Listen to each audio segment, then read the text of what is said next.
हाय दोस्तों, कैसे हैं आप सभी। मैं डॉक्टर अनव्यास फिर से अपने YouTube चैनल पर आप सभी का स्वागत कर रहा हूं और आशा कर रहा हूं सभी ठीक है, मस्त एंजॉय कर रहे हैं। मैं आ चुका हूं इनोवेशन एंड एंटरप्रेन्योरशिप के बहुत इंपॉर्टेंट टॉपिक के ऊपर।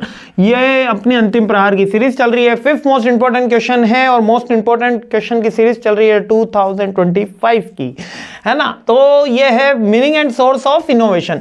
अब देखिए मीनिंग क्या होता है। इनोवेशन क्रिएटिविटी का नेक्स्ट पार्ट होता है। Innovation refers to the process of creating, developing and implementing new ideas. देखो क्रिएटिविटी के अंदर अपन को नए आइडिया को कुछ चेंज नहीं करना पड़ता है। यानी क्रिएटिविटी और इनोवेशन में फर्क बार बार पूछा गया है। एक बार पार्ट बी के लिए भी ये क्वेश्चन याद रखिएगा।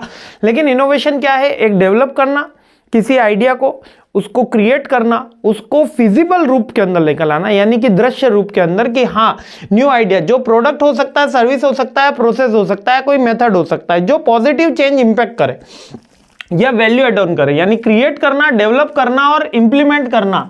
क्रिएट, डेवलप और इंप्लीमेंट किसको, आइडिया को, है ना। और क्रिएटिविटी के अंदर केवल क्रिएट करना ही होता है, इंप्लीमेंट डेवलप जैसा नहीं होता। जैसे कि मैं सोच रहा हूं कि एक जगह से दूसरी जगह उड़ के जाया जाए, तो यहां पर एक आइडिया हुआ। अगर मैंने उस उड़ने के लिए एक प्लेन बनाया, उस प्लेन से हमने यात्रा करी, जब ट्रैवल करा, तो वो क्या हुआ, क्रिएट हुआ, डेवलप हुआ और इंप्लीमेंट हुआ। Getting my point. तो यही इनोवेशन और क्रिएटिविटी में डिफरेंस है।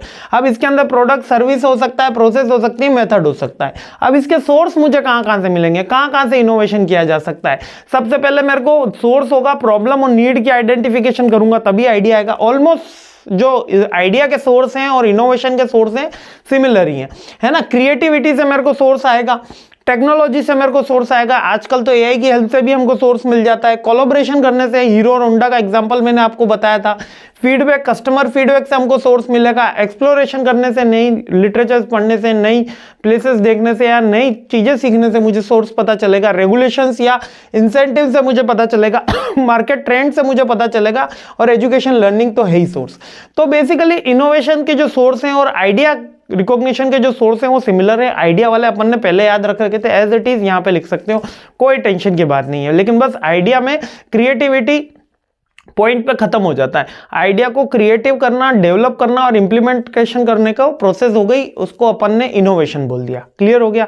और इनोवेशन हमेशा पॉजिटिव फीडबैक देने के लिए बनाया जाता है और एक वैल्यू एड ऑन की एक्टिविटी है। अगर वो वैल्यू एड ऑन नहीं कर रहा तो वो हमारा इनोवेशन के पार्ट में अभी हम कंसिडर नहीं करेंगे। इसके अंदर थ्योरेटिकली बैकग्राउंड पे तो होता है, लेकिन अपन लिख रहे होंगे प्रैक्टिकली बैकग्राउंड पे, बट थ्योरेटिकल बैकग्राउंड पे उसको कंसिडर नहीं किया जाता। क्लियर है। चलिए फिर अगले क्वेश्चन पे हमला बोलते हैं। जय हिंद।